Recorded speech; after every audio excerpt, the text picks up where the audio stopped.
రాష్ట్రంలో 5,000 మందికి అంగన్వాడీ టీచర్స్ గా పదోన్నతులు కల్పించామన్నారు మంత్రి సంధ్యారాణి. పార్వతీపురం మన్యం జిల్లాలో బేటీ బచావో బేటీ పడావో కార్యక్రమంలో మంత్రి పాల్గొన్నారు. జిల్లాలో 270 మందికి మినీ అంగన్వాడీ నుంచి అంగన్వాడీ టీచర్స్ గా పదోన్నతి కల్పించామని ఆమె తెలిపారు. గత ప్రభుత్వం వాలంటీర్లను నియమించినప్పుడు తమ పార్టీ వారిని నియమించుకున్నారని ఆరోపించారు.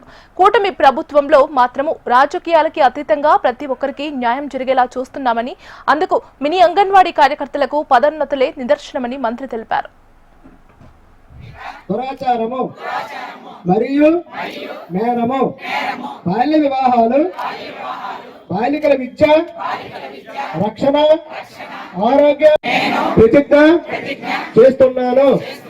బాల్య వివాహాలకు వ్యతిరేకంగా సాధ్యమైన అందరికి 200 మందికి ఇచ్చే పంపిస్తామండి. 5,000 మందికి అంగన్వాడీ టీచర్లుగా ప్రమోషన్లు ఇస్తున్నాం. కాబట్టి ఇదే వేరే వాళ్ళైతే ఏం చేస్తారో మీ అందరికీ తెలుసు.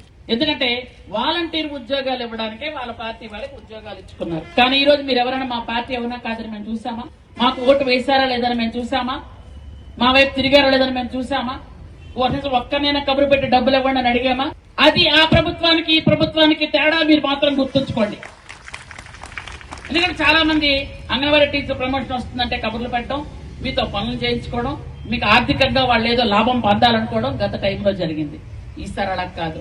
మొత్తం 5,000 మందికి ఏ పార్టీ అని చూడొద్దు, ఏ మతం అని చూడొద్దు, ఏ కులం అని చూడొద్దు, ఏమని చూడొద్దు. వాళ్ళు మనకు ఓటేశారో లేదో కూడా మనకు అనవసరం. వాళ్ళు కష్టపడ్డారు, మనం ఇద్దాం. ఆ తర్వాత చంద్రబాబు నాయుడు గారు వెంట వాళ్ళు ఉంటారా లేదన్నది వాళ్ళ విజ్ఞతకే వదిలేద్దామని ఈ రోజుగా మనం పురుషులతో సమానంగా అన్ని విధాలుగా మనం పనిచేస్తున్నాం. ఆ బలం ఉంది, ఆ శక్తి ఉంది, ఆ ధైర్యం ఉంది. కాబట్టి మహిళల్నే మహారాణులను చేయాలన్నదే చంద్రబాబు నాయుడు గారి లక్ష్యం.